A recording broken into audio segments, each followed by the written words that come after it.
Secretary of State Rex Tillerson made a rare and unexpected appearance in front of news reporters today, commenting on tensions around the world. He said neither he nor the president were, quote, happy with new sanctions Congress imposed on Russia.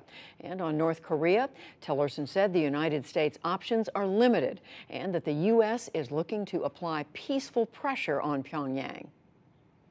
And we're trying to convey to the North Koreans, we are not your enemy, we're not your threat, but you are presenting an unacceptable threat to us, and we have to respond. And we hope that at some point they will begin to understand that, and that we would like to sit and have a dialogue with them about the future that will give them the security they seek. The Secretary of State also acknowledged some differences he has with President Trump, including over the Iran nuclear deal, also known as the Joint Comprehensive Plan of Action, or JCPO. He calls me late at night on the weekends when something comes into his head and he wants to talk. He may call me at any moment, at any time, but it is a very open relationship, and it's one in which I feel quite comfortable telling him my views.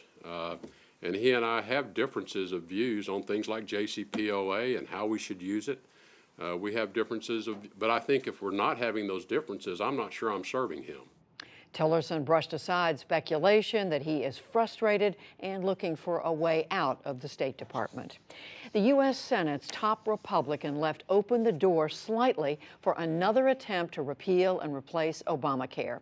GOP health care overhaul legislation failed by a narrow vote last week, but Majority Leader Mitch McConnell said that his party is still examining its options.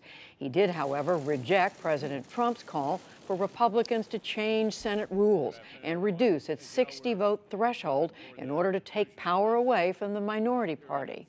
I mean, it's pretty obvious that our problem with health care was not the Democrats. We didn't have 50 Republicans.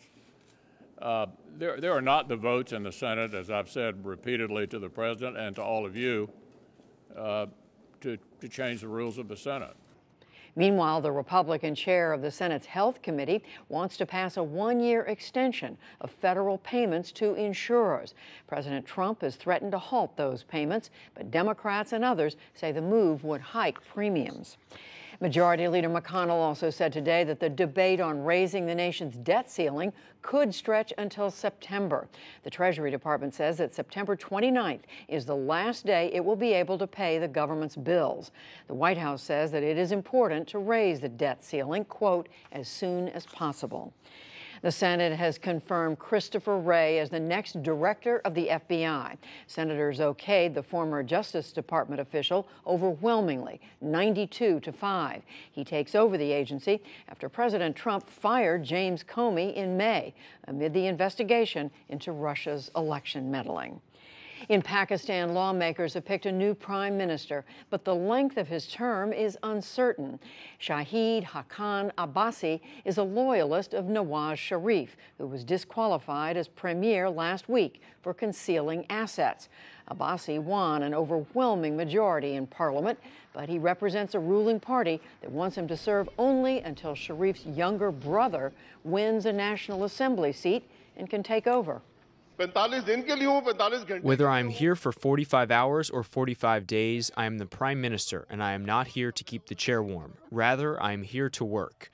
I will do the work of 45 months if I remain for 45 days. The process of democracy is back on track. It was not derailed, no one ran away, no one broke off from the party. Abbasi also dismissed the corruption allegations against Sharif and said the Pakistani people don't accept his disqualification.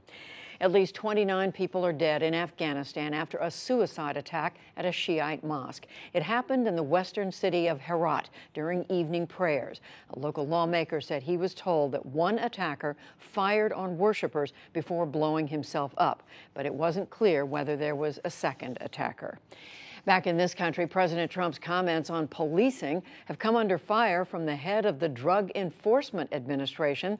Last week, Mr. Trump suggested that officers do away with practices like protecting suspects' heads as they're put into police cars. But in a weekend email to his agency, the acting DEA director, Chuck Rosenberg, who was appointed during the Obama administration, said the remarks, quote, condoned police misconduct. On Wall Street, banks and technology companies pushed stocks higher today. The Dow Jones Industrial gained 72 points to close at 21,963. The Nasdaq rose 14 to close at 63.62, and the S&P 500 gained 6 points.